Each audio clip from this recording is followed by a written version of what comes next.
안녕하세요. 쪼급 백엔드 스터디 2주차 영상 시작하겠습니다. 먼저 지난주에는 웹의 구조와 그 다음에 그 웹을 구성하는 컴퓨터들이 어떻게 데이터를 주고받는지 이야기를 하면서 HTTP라고 하는 프로토콜에 대해 이야기를 했었고요. 이제 이 프로토콜을 기반으로 이제 여러 컴퓨터가 데이터를 주고받을 텐데 그 컴퓨터들의 역할에 따라서 뭐 클라이언트와 서버란 역할이 나눠진다고 했었고, 그 패러다임을 기반으로 이제 실제 상업적으로 어떻게 우리가 서비스를 제공할 것인가 라는 관점에서 개발이 진행되다 보니 화면을 기획하는 프론트엔드와 그 화면에 들어갈 데이터를 전담해서 처리하는 백엔드로 역할이 자연스럽게 나누어지는 과정까지 설명을 했었습니다. 그리고 프론트와 백엔드가 데이터를 주고받을 때는 그 특정한 이제 정해진 규칙, 방법에 따라서 데이터를 주고받아야 되는데, 그 수단으로 이제 API라는 것이 있다고 했었고, 우리는 과제로 API 명세서까지 한번 작성해 봤습니다. 이제 이번 주에는 본격적으로 스프링을 사용해서 그 API를 한번 개발해 볼 건데요. 뭐 지난주에 했었던 내용 같은 경우에는 어떤 백엔드 프레임워크를 사용하더라도 이 API 명세서는 필요하고, 이제 구체적으로 이 API를 어떤 걸로 개발을 할 것인지에 따라서 제 프레임워크가 결정이 되는 것이고, 우리는 이번 우리 초급 스터디는 이제 스프링을 통해서 개발을 하는 거다 보니까 이제 스프링 백엔드 프레임워크로 이 API를 개발할 건데, 이제 스프링이라고 하는 백엔드 프레임워크로 개발을 하기 앞서서 어, 이 스프링이라고 하는 프레임워크가 갖고 있는 몇 가지 핵심적인 특징들이 있는데요. 그 특징들을 모르고 개발을 하면은 정말 그냥 코드를 따라치기만 해야 되고, 내가 지금 쓰는 코드가 어떻게 동작하는지도 모른 채로 그냥 이렇게 단순 반복 작업을 해야 되는 것처럼 느껴지는 그런 코드를 써야 될 수도 있습니다. 그래서 이번 주에는 스프링 빔과 스프링 컨테이너라고 하는 이 스프링 프레임워크의 정말 핵심적인 기능을 간단하게 알아보고, 이 스프링 빔이 결국은 하나의 자바 객체이고, 스프링 컨테이너는 그 자바 객체를 저장하고 있는 일종의 공간인데요. 그렇기 때문에 이 스프링 컨테이너에 어떻게 빈을 저장하는지, 그리고 스프링 컨테이너로부터 빈을 어떻게 받아오는지, 그 방법적인 내용을 위주로 한번 정리해 보려고 합니다. 그래서 우리는 실제로 백엔드를 개발을 할 때, 스프링을 가지고 개발을 할 때는 수시로 컨테이너에다가 빈을 등록할 거고, 그 다음에 컨테이너에 저장된 빈을 수시로 가져오면서 개발을 하게 될 거예요. 그래서 굉장히 중요한 내용이니까 꼭 숙지를 해주시면 좋을 것 같습니다. 먼저 스프링 프레임워크에 대해서 간략하게만 소개를 드려보자면은, 일단 자바 진영의 대표적인 백엔드 프레임워크라는 거는 모두가 아는 사실일 거고요. 저는 이 내용이 정말 되게 좋은 것 같은데, 객체 제한 원칙을 지키면서 개발할 수 있도록 도와준다라는 게 스프링 프레임워크의 제일 큰 특징인 것 같아요. 하지만 이 내용을 지금은 이게 무슨 말이지? 하는 게 이제 와닿지 않으실 것 같고, 아마 제가 처음 스프링을 공부했던 때도 저도 이걸 잘 몰랐었어요. 그래서 아마 스프링을 깊게 조금씩 조금씩 더 공부를 해보시다 보면은 이게 무슨 말인지 아마 아실 수 있을 거라고 생각을 합니다. 아마 그래서 이 객체 제한 원칙을 지키면서 개발할 수 있도록 도와준다 라는 말을 한번 좀 제대로 공부해보고 싶다 라고 하시면은, 그 인프런에서 김영환 님이 만드신 강의 중에 음, 스프링 핵심 원리 기본편이라고 하는 강의가 있거든요. 그 강의를 한번 들어보시면은 이게 무슨 말인지 조금 더 이해하실 수 있을 거라고 생각합니다. 이제 그 다음으로 스프링 부트가 있습니다. 우리가 원래는 스프링을 사용해서 백엔드를 개발한다 라고 하는데, 결국은 우리가 백엔드를 개발할 때는 웹 어플리케이션을 개발하는 거잖아요. 그래서 스프링으로 만든 어플리케이션을 이렇게 뭐 자바로 실행을 한 다음에는 뭔가 그 컴퓨터가 인터넷에서 이제 데이터를 주고받고 하기 위해서는 웹서버라고 하는 프로그램이 필요한데, 그 웹서버랑 연동하는 과정도 필요하고, 그 다음에 우리가 정말 어플리케이션만 가지고는 아무것도 할 수가 없어요. 사실은 그 데이터를 결국 보내주기 위해서는 데이터가 저장되어 있는 데이터베이스가 필요하거든요. 그래서 이 스프링 어플리케이션과 데이터베이스도 이렇게 소통을 해야 되고 연결이 되어 있어야 되는데, 그런 연결 설정 같은 그런 정보들을 스프링만 가지고 하기에는 여러 가지 불편한 점들이 많다고 합니다. 그래서 이 스프링 부트를 사용하면은 정말 간단하게 그런 설정들을 관리할 수 있고, 그리고 스프링 부트가 기본적으로 내장 웹서버를 제공하는 게 있어요. 그래서 그런 점 때문에 웹서버랑 연동하는 것도 굉장히 간편하게 할 수 있어서, 보통 우리가 스프링을 가지고 백엔드를 개발한다라고 하면은 이 스프링 부트를 거의 함께 사용한다고 봐주시면 좋을 것 같습니다. 그래서 스프링 어플리케이션의 커다란 구조를 보면은 이렇게 되어 있는데요.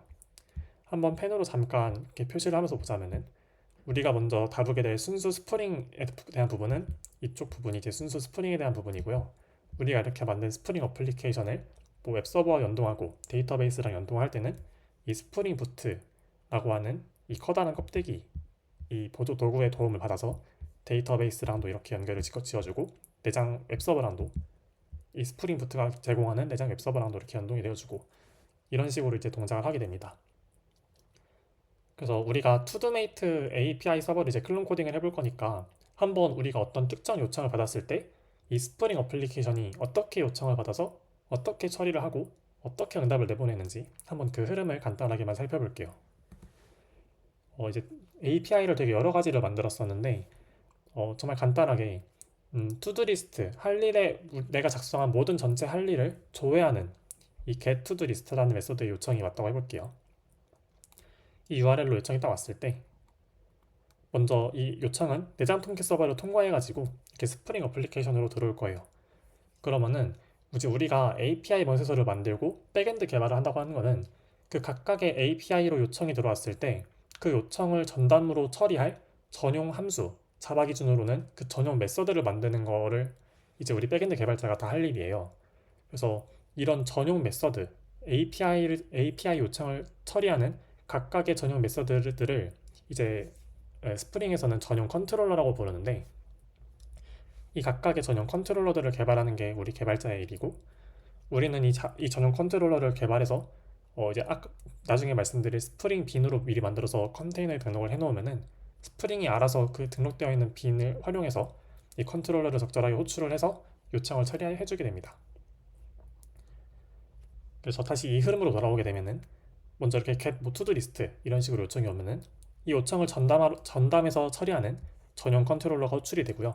그 컨트롤러는 데이터베이스로부터 전체 투두 리스트 데이터를 가져온 다음에 이렇게 요청을 보내고 해서 가져오겠죠. 가져온 데이터를 이제 프론트엔드에 돌려줄 텐데요.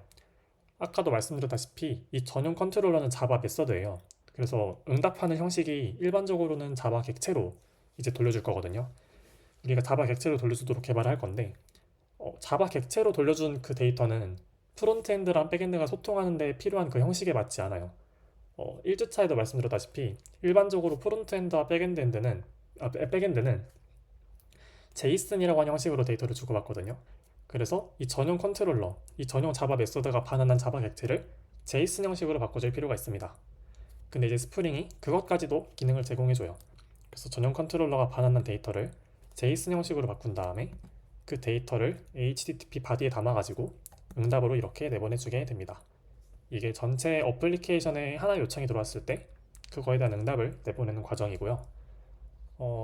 지금은 뭔가 말로 되게 추상적으로 설명을 했지만 실제로 스프링 어플리케이션 이렇게 하나하나 개발을 하시다 보면은 조금 더 이 흐름이 뭔지 잘 와닿으실 거라고 생각을 합니다. 이제부터 그 스프링이라고 하는 프레임워크의 정말 핵심적인 그런 개념들에 대해서 한번 정리를 해볼게요. 먼저 이 스프링 빈이라고 하는 게 있는데요. 이 스프링 빈은 정말 간단하게 말하면 어플리케이션 전역에서 사용할 공용 객체입니다. 제가 여기에다가 이렇게 막 밑줄도 긋고 색깔도 칠해놨는데 이 스프링 빈이 뭘까? 라고 한다면은 그냥 하나의 자바 객체요 라고 대답을 해주시면은 그걸로 충분합니다. 스프링 빈은 자바의 객체예요. 이 스프링 빈이라고 하는 거는 스프링 컨테이너라고 하는 어플리케이션 전체에서 사용하는 공용 창고에다가 이렇게 저장이 됩니다. 그리고 내가 뭔가 어떤 특정 빈이 필요하다라고 한다면은 그 빈을 컨테이너에서 받아서 사용하게 됩니다. 그래서 제가 이렇게 아래에다가 그림을 그려놨는데요. 스프링 컨테이너라고 하는 공간이 이렇게 제가 녹색 박스로 그려놨고 이 안에 이제 여러 가지 스프링 빈들이 들어있어요. 근데 만약에 어떤 스프링 빈이 저 스프링 빈 4번 필요해요 이런 식으로 요청을 보냈다고 해볼게요. 그러면은 스프링 프레임워크가 너 스프링 빈 4 필요하니? 알겠어 라고 이렇게 스프링 빈 4를 갖다 줍니다. 이제 이런 식으로 필요한 빈을 컨테이너 안에서 이미 생성된 객체를 가지고 이렇게 재사용해서 사용하는 거를 이게 이제 자바 스프링 프레임워크의 핵심적인 동작 원리입니다. 그래서 이거랑 관련된 내용은 이제 실제로 코드를 쳐보면서 이제 우리가 확인을 할 거거든요. 그때 한 번 더 좀 자세하게 설명을 드리도록 하겠습니다.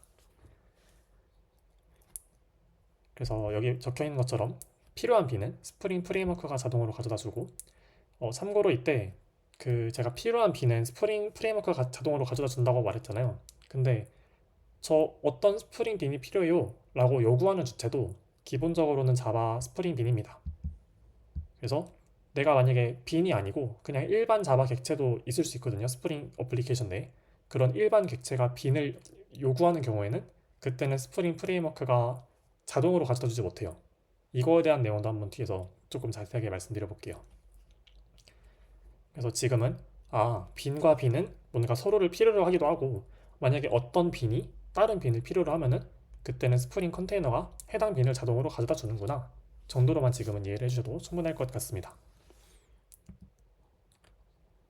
네, 그래서 이렇게 지금 보시는 것처럼 스프링 컨테이너에는 여러 가지 빈들이 있고, 그 여러 가지 빈들은 서로가 서로를 이렇게 필요로 하는 구조로 되어 있을 수 있습니다.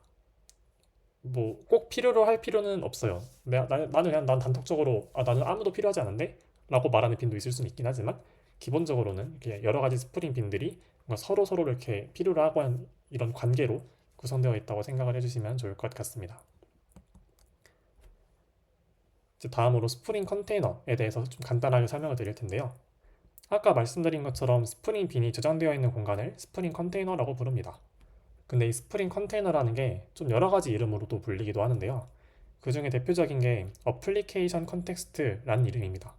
이제 이름 그대로 어플리케이션의 문맥, 그 어플리케이션 전체에서 사용되는 게 스프링 빈이라고 했잖아요. 이제 그런 의미랑 조금 연관이 있는 이름인데요. 이따가 테스트로 한번 스프링 컨테이너를 직접 생성한 다음에 거기에다가 빈을 넣어보고 정말 빈이 잘 들어가 있는지 확인해보는 그런 코드들을 한번 짜볼 건데요. 자바 코드로 스프링 컨테이너를 생성할 때는 이 컨텍스트라고 하는 이름으로 생성을 합니다. 그래서 이따가 코드를 치실 때 어플리케이션 컨텍스트가 나오면은 이거는 스프링 컨테이너구나 라고 이해를 해주시면 좋을 것 같습니다. 그럼 이제부터 우리가 이번 주 스터디를 통해서 어떤 걸 알아야 되는지 다시 한번 정리를 해보자면은, 아까도 말씀드렸다시피 이 스프링 컨테이너에는 스프링 빈들이 저장이 되는데, 그러면 어떻게 컨테이너에 빈을 저장할 건가? 그 다음으로 이 컨테이너에 들어있는 빈을 우리가 필요로 한다면은 어떻게 받아올 것인가? 이 두 가지에 대해서 좀 구체적인 방법들을 알고 있는 게 중요합니다. 그래서 크게 어렵지 않으니까 한번 하나씩 알아볼게요. 먼저 스프링 빈을 저장하는 방법입니다. 스프링 빈을 컨테이너에 저장할 때는 크게 두 가지 방법이 있어요. 설정 파일을 작성하는 방법이 있고요. 컴포넌트 스캔이라고 하는 방법이 있습니다. 이 설정 파일 작성은 빈을 제가 수동으로 등록한다고 적었는데, 이 설정 파일에다가 내가 등록하고 싶은 빈, 그러니까 그 객체죠. 내가 등록하고 싶은 객체를 하나하나 쭉 나열한 다음에 그 설정 파일을 스프링한테 딱 건네줘요. 그러면은 스프링이 어플리케이션이 실행이 될 때 그 설정 파일을 쭉 훑으면서 이거 빈으로 등록, 이거 빈으로 등록, 알겠어, 다 등록을 해줄게, 이런 식으로 말해가지고 빈으로 등록하는 방식이 설정 파일 작성이고요. 그래서 내가 명시적으로 어떤 빈을 등록할 것인지 하나의 파일에 몰아서 작성하는 방식이 설정 파일 작성입니다. 컴포넌트 스캔 같은 경우에는 이런 별도의 설정 파일을 작성하는 게 아니라 내가 어쨌든 결국 스프링 빈도 자바 객체이기 때문에 클래스가 필요하거든요. 클래스로부터 객체가 나오는 거잖아요. 그래서 그 클래스에다가 지금부터 이 클래스가 생성하는 객체는 스프링 빈으로 등록해줘 라고 이렇게 표식을 남겨줄 수 있어요. 클래스에다가. 그러면은 어플리케이션이 실행될 때 그렇게 표시가 남겨져 있는 그 모든 클래스를 쭉 훑어본 다음에 그렇게 표시가 남겨져 있는 클래스들을 골라다가 그 클래스들의 객체를 생성해서 자동으로 빈으로 등록하는 방식이 컴포넌트 스캔입니다. 지금은 이렇게 제가 말로만 설명했는데 뒤에서 조금 더 자세하게 설명을 드려볼게요. 일단 먼저 설정 파일 작성으로 이제 빈을 한번 자바 객체를 스프링 빈으로 등록해 보겠습니다. 설정 파일은 지금 우리가 만들고 있는 게 자바 어플리케이션이니까 자바 클래스로 작성을 하게 되고요. 이때 이 자바 클래스에다가 configuration이라고 하는 어노테이션으로 이게 지금 설정 파일이다 라는 거를 명시해 주셔야 합니다. 이제 여기에서 어노테이션이라는 게 처음 등장하는데 이게 조금 생소하실 수도 있어요. 근데 이제 간단하게만 설명을 드리자면은 어떤 이렇게 단어 앞에다가 이렇게 골뱅이를 붙이면은 이게 어노테이션이라고 하는 자바의 특수한 그런 문법이 됩니다. 이 어노테이션이 어떤 역할을 하냐면은 일종의 꼬리표 같은 거라고 생각을 해주시면 돼요. 그래서 이거는 자바 클래스는 클래스인데 설정 파일로서 기능하는 클래스야 라는 식으로 설정 파일이라는 꼬리표를 붙여주는 거예요. 그래서 configuration이라는 꼬리표를 붙여주는 거고, 그러면은 자바 어플리케이션이 실행이 될 때 그런 꼬리표를 참고해서 아, 이거는 지금 설정 파일이라는 꼬리표가 있네? 그러면 얘는 설정 파일로서 뭔가 기능하게끔 사용하고, 이제 이런 식으로 사용하게 됩니다. 그래서 만약에 어노테이션에 대해서 조금 더 자세히 알고 싶으시면은 한번 조금 더 추가적으로 개인적으로 공부를 해보시기를 추천드립니다. 지금은 뭐 방금 말씀드린 대로 꼬리표 정도로 이해를 해주셔도 아마 충분할 것 같아요. 그럼 이제 한번 직접 코드로 실습을 해보겠습니다. 먼저 설정 파일을 작성하기 전에 우리가 스프링 빈으로 만들 그 빈 클래스부터 생성을 해야겠죠. 그래서 한번 클래스를 만들어 보겠습니다. 지금 이렇게 제가 PPT에다가 여러 가지 과정들을 다 적어 놨는데, 이제 이 과정 같은 경우에는 나중에 혼자서 보고 따라하실 수 있게끔 정말 자세하게 적어 놨고요. 일단 지금은 영상이니까 뭐 영상 보시다가 중간에 스페이스바를 멈춰서 이렇게 따라하셔도 좋고, 아니면 영상을 쭉 다 보신 다음에 나중에 PPT를 참고하셔서 직접 해보셔도 좋을 것 같습니다. 한번 직접 바로 해볼게요. 이제 먼저 그 1주차 과제를 하셨다면은 지금 보이시는 것처럼 이렇게 투두 API 이렇게 프로젝트가 생성이 되었을 거고요. 네, 지금 이거 다 닫을게요.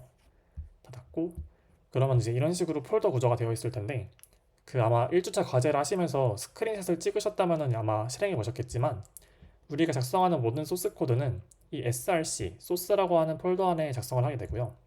이 소스라는 폴더를 펼쳐보면 메인 폴더가 있고 테스트 폴더가 있는데, 메인 폴더에다가 이제 우리가 어플리케이션에서 동작할 코드를 작성하게 됩니다. 이 테스트 폴더 같은 경우에는 이제 우리가 작성한 코드가 올바르게 기능을 하는지 테스트하는 용도의 코드들을 따로 모아서 작성하는 곳이에요. 이제 이 메인 폴더에서 자바 폴더, 그 다음에 com.example.todoAPI 이 폴더 밑에다가 새로운 폴더를 만들 건데요. 자바 어플리케이션에서는 이걸 이제 패키지라고도 부르거든요. 패키지랑 폴더는 같은 이름이라고 생각을 해주셔도 지금은 괜찮습니다. 그래서 먼저 빈이라고 하는 이름의 폴더를 생성해 볼게요. 네. 빈이라고 하는 이름의 폴더를 생성하고 패키지를 생성하고 그 안에다가 새로운 자바 클래스를 만들어 볼게요. 이름은 myBin이라고 해볼게요. 네, 그럼 이렇게 클래스가 하나 만들어졌고요. 우리는 이제 이 클래스로부터 생성되는 객체를 자바의 스프링 프레임워크의 스프링 빈으로 등록하려고 합니다. 일단 클래스 안에다가는 아무런 코드도 작성하지 않을게요. 그냥 정말 이 순수하게 이 클래스가 반환하는 객체를 빈으로 등록하기만 하면 되거든요.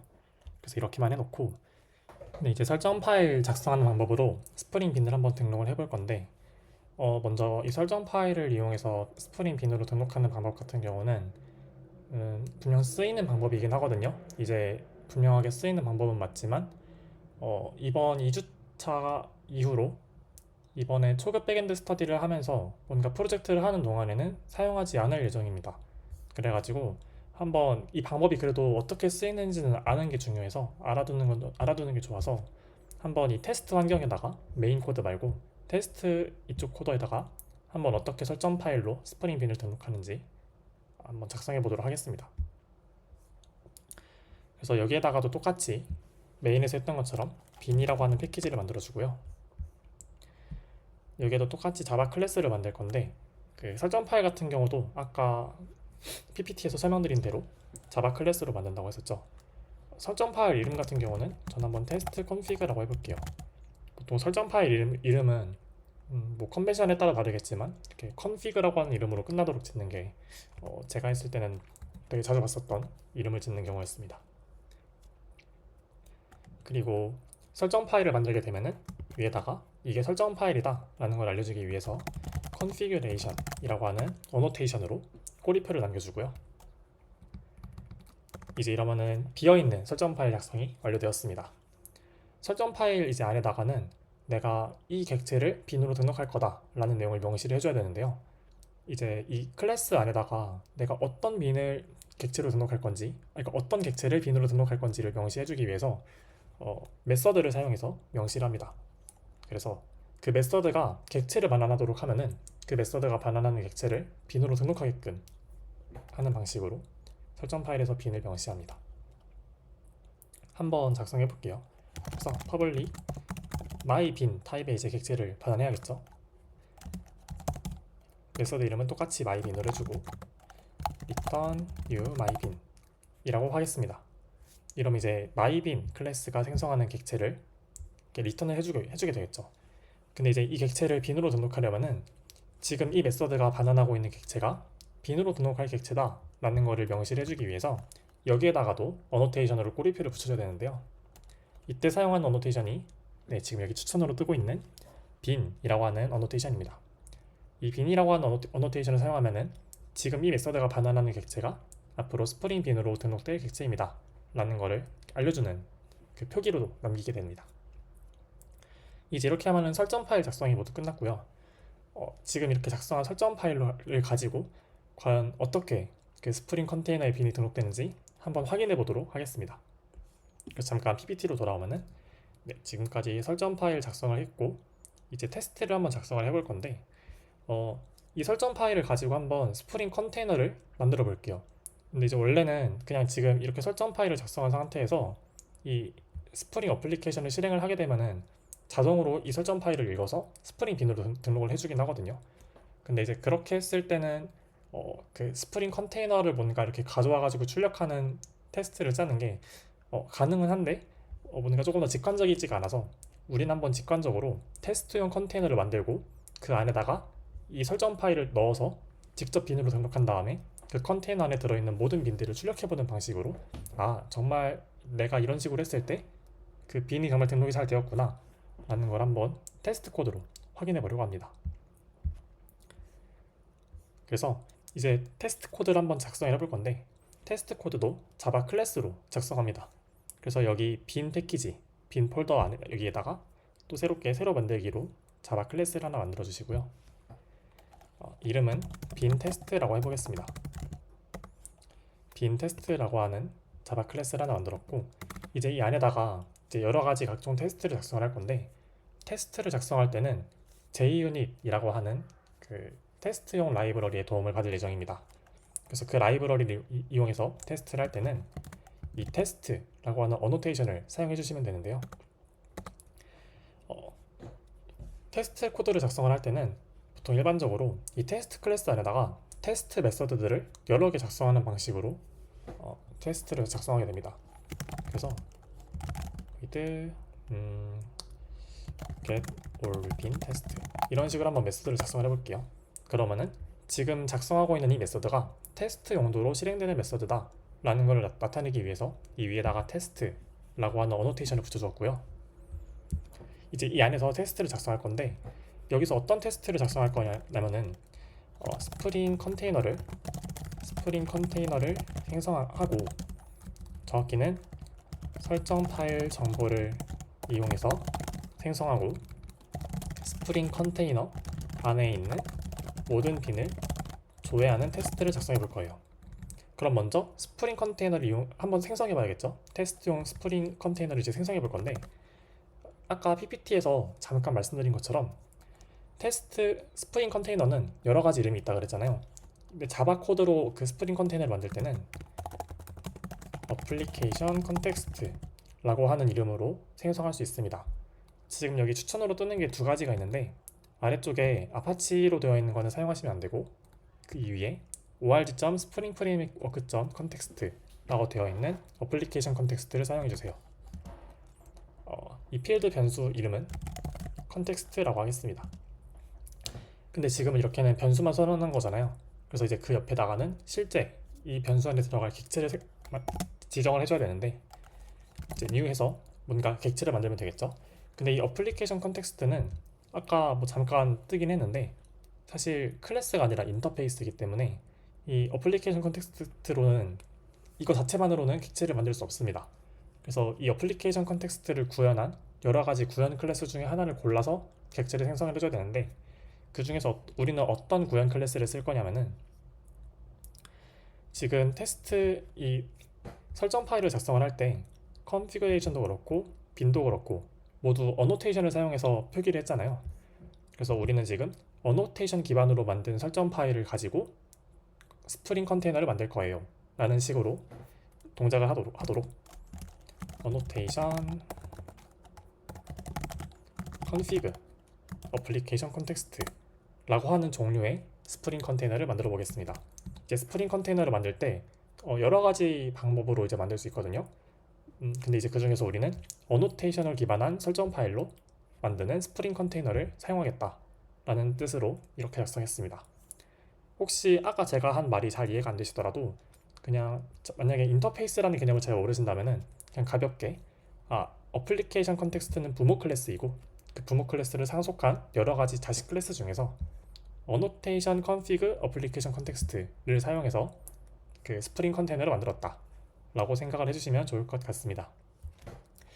근데 이제 이렇게만 하면은 비어있는 이제 스프링 컨테이너가 만들어지는 건데, 스프링 컨테이너를 만들 때 우리가 만든 설정 파일을 testconfig.class 이런 식으로 클래스 정보로 넘겨주게 되면은 우리가 여기 안에 명시한 이 myBin이라고 하는 빈도 컨테이너가 생성될 때 같이 정보가 들어가게 됩니다. 한번 확인을 해볼게요. 정말 잘 들어가 있는가?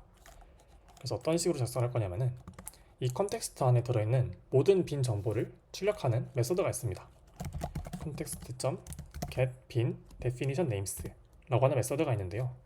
이제 이 메소드는 이름 그대로 컨텍스트 안에 들어있는 모든 빈들의 이름을 리스트로 변환해주는 그런 메소드입니다. 그래서 지금 이 메소드의 반환 값은 이름이 문자열이거든요. 그래서 문자열 배열이 나오게 되는데 한번 이거를 포문으로 돌면서 출력을 해볼게요. 이런 식으로 작성을 하면은 지금 이 문법이 뭔가 이제 파이썬의 포문과 좀 비슷하거든요. 이 배열 전체를 돌면서 이 배열 안에 있는 모든 이름들을 하나하나 꺼내서 이 name이라고 하는 스트링 변수에다가 담아줄 거예요. 이제 그 변수를 sout 이라고 치면은 이 추격어를 치면 이렇게 프린트 함수가 나오거든요. 여기다가 name이라고 해가지고 이렇게 출력을 해볼 수 있습니다. 한번 실행을 시켜볼게요. 이렇게 해서 실행을 해보시면은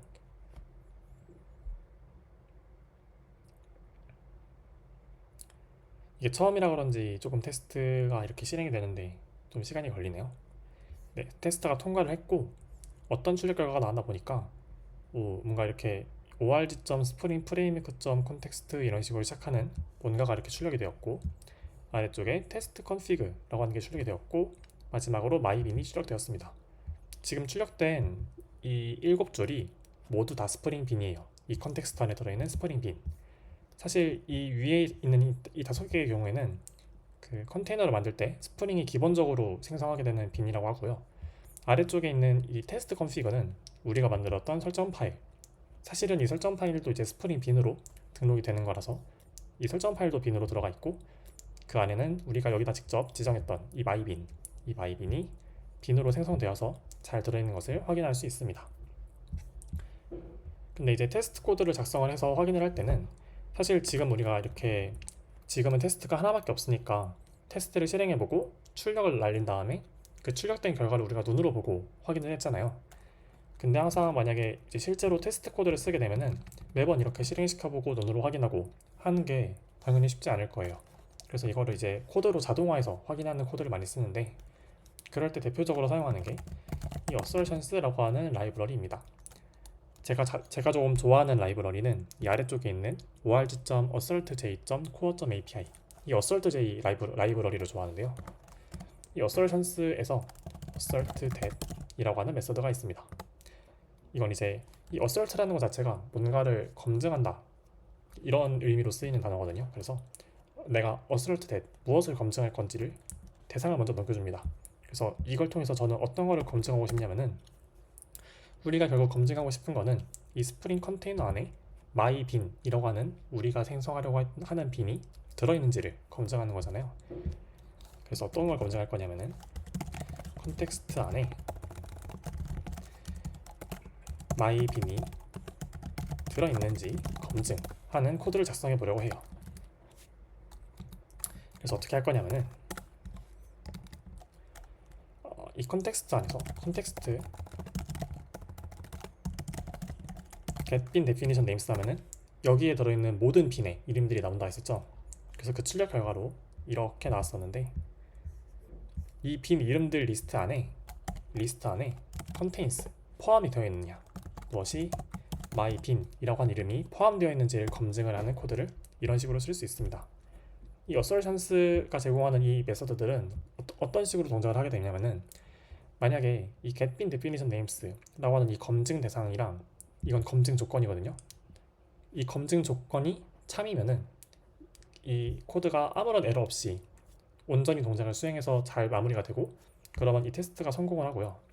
만약에 이 검증 조건에 만약에 해당하지 않는다, false가 나온다 라고 한다면은 뭔가 에러를 냅니다. 이 코드가 에러를 내서 지금 이 테스트 메서드를 실행한 도중에 에러가 발생하도록 만들어요. 에러가 발생하면 테스트가 실패하거든요. 그걸 한번 눈으로 잠깐 보여드리자면은, 이 myBin이라고 하는 이 부분 코드를 한번 주석 처리해 보겠습니다. 주석 처리를 한 다음에 이 코드를 실행시켜 보면은, 지금은 이 컨텍스트 안에 myBin이라고 하는 이름의 빈이 없겠죠. 그래서 이렇게 테스트 실패가 나오고요. 출력된 결과를 봐도 myBin이라고 하는 빈이 없는 것을 알 수 있습니다. 그래서 이런 식으로 assertions를 이용해서 테스트 코드를 작성하게 되면은, 우리가 매번 이렇게 눈으로 확인하는 게 아니라 컴퓨터 코드를 통해서 테스트를 자동화할 수 있습니다. 네, 지금까지 이렇게 스프링 컨테이너를 만들고, 그 컨테이너 안에 이 설정 파일 방식으로 빈을 등록을 했을 때 정말 등록이 잘 되었는지 확인하는 코드까지 한번 작성해 보았습니다. 다시 이제 이 주석은 풀어줄게요. 그리고 풀어주고, 다시 한번 이제 PPT로 돌아와 볼게요. PPT로 돌아가면은, 네, 지금 이렇게 설정 파일을 작성하는 테스트까지 작성을 했었고, 아까 말씀드린 대로 이 인터페이스, 그 다음에 구현체 클래스에 대한 이 내용도 PPT에 따로 제가 설명을 적어놨습니다. 그래서 이렇게 컨테이너 안에 등록된 모든 빈도 한번 조회를 해봤고, 이 assertion이라고 하는 그 검증 메서드를 이용해서, 라이브러리를 이용해서 테스트를 자동화까지 해봤습니다. 그래서 지금 어떤 걸 한 거냐면은, 우리가 이렇게 어플리케이션 컨텍스트라고 하는 코드를 이용해서 테스트 환경 안에 이렇게 스프링 컨테이너를 만들었고요. 이 컨테이너 안에는 ord.spring-framework.context 이런 식으로 이름이 들어가는 빈이 5가지 종류가 있었고, 뭐 이게 사실 숫자가 중요한 건 아니고 그냥 정말 5가지가 있었다는 그 사실을 그림으로 나타내는 거예요. 그 다음에 뭐 테스트 컨피그라고 하는 설정 파일도 뭐 사실은 빈이었다, 이런 게 있었고요. 중요한 거는 이 myBin이라는 것이 정말 이 어플리케이션 컨텍스트 안에 들어있었다 라는 것이 중요합니다. 근데 이제 여기에서 한 가지 제가 더 알려드리고 싶은 게 있는데, 그 myBin, 그러니까 스프링 빈이라고 하는 거는 결국 자바의 객체잖아요. 자바의 객체이기 때문에 이 어플리케이션 컨텍스트 안에 들어있는 이 myBin은 하나의 객체거든요. 정말 유일한 객체예요. 그래서 내가 만약에 어플리케이션 컨텍스트에서 어떤 특정 객체를 가져오고 싶어요. 예를 들어서 내가 어플리케이션 컨텍스트 안에 들어있는 myBin 객체를 가져오고 싶어요 라고 요청을 보냈다고 해보면은, 이 스프링 프레임워크는 언제나 이 myBin 객체, 하나밖에 없는 그 myBin 객체를 똑같은 걸 계속 돌려줍니다. 내가 만약에 나 myBin 객체 갖고 싶어요 라고 요청을 누군가 보내고, 또 다른 누군가가 저도 myBin 객체 갖고 싶어요 라고 요청을 보내면은, 이런 식으로 똑같은 객체가 이렇게 응답이 되는 거예요. 그래서 이 둘은, 지금 좀 잘못됐는데, 이 둘은 같은 객체입니다. 완전히 동일한 객체예요. 그래서 언제나 스프링 컨테이너에서 객체를 요청할 때마다 그 둘은 같은 객체가 들어있다는 거. 그래서 이것도 나름 정말 중요한 내용이거든요. 그래서 이렇게도 기억을 해주시면 좋겠습니다. 그래서 한번 정말 그런지 그것도 테스트를 해보겠습니다. 그래서 이번에는 컨테이너에서 우리가 원하는 빈을 하나를 선택해서 딱 가져와 보는 그런 코드를 작성해 볼 건데요. 그 코드를 2번 실행해 가지고 컨텍스트에서 객체를 2번 가져올 거예요. myBin 객체를 2번 가져왔을 때 그 두 객체가 정말 똑같은지 한번 검증하는 테스트를 작성해 보도록 하겠습니다. 새로운 테스트 메서드를 작성해서 해볼게요. 이 테스트를 통해서 저는 어떤 거를 이해하셨으면 좋겠냐면은, 이 컨텍스트라고 하는 걸 어떻게 생성하냐, 그 다음에 거기에서 뭐 어떻게 모든 빈들을 조회하냐, 이런 방법적인 거 말고요. 이 설정 파일 방식으로도 빈을 등록할 수 있구나, 이 컨텍스트를 스프링 컨테이너를 만들어 보니까 진짜 빈이 들어있었구나 라는 거를 그냥 확인하는 용도로 지금 이런 코드를 쓰는 거거든요. 그래서 지금 작성하는 테스트 같은 경우에는 정말 스프링 컨테이너 안에 들어있는 객체는 하나의 객체구나, 매번 반환을 할 때마다 똑같은 객체가 반환이 되는구나 라는 거를 이해하실 수 있으면 좋을 것 같습니다. 그래서 이번에는 하나의 빈을 가져오는 테스트이기 때문에 get one bin 테스트라고 이름을 지어봤습니다. 이제 컨텍스트에서 하나의 그 스프링 빈을 가져오는 방법이 여러 가지가 있는데, 저는 그 빈의 타입으로 한번 조회를 해볼게요. 그래서 get bin, 지금 추천해두는 거는 이름으로 가져오는 방식인데, 이름 말고 mybin.class라고 하면은 이 객체 스프링 빈 타입으로 스프링 빈을 조회할 수 있습니다. 그러면은 mybin, 이 mybin 객체가 하나가 이렇게 뿅 나올 거예요. 이때 우리가 지금 검증하고 싶은 거는, 우리가 하나의 그 스프링 빈을 조회를 했을 때 이거를 컨텍스트에서 스프링 컨테이너에서 아무리 여러 번 가져와도 언제나 동일한 객체가 반환된다 라는 거를 검증하고 싶은데요. mybin2, 네, 이런 식으로 컨텍스트 get빈에서 똑같은 타입의 빈을 두 번 가져왔어요. 그리고 두 번 가져온 그거를 첫 번째는 mybin1, 두 번째는 mybin2 라고 하는 변수에다가 담아두었다고 해볼게요. 이제 한번 출력을 해볼게요. 출력을 할 때는 아까 잠깐 보여드렸는데, 그 인텔리제이에서 이 sout이라고 하는 추계거가 있습니다. 기본적으로 제공하는 추계거인데, 이 추계거를 치시면은 이렇게 system.out.println 이라고 하는 한 줄을 출력하는 그런 함수가 이렇게 자동으로 코드가 완성됩니다. 이제 여기에다가 mybin1을 넘겨보고요. 똑같이 sout에서 이번에 mybin2를 넘겨보고 테스트를 실행해 볼게요.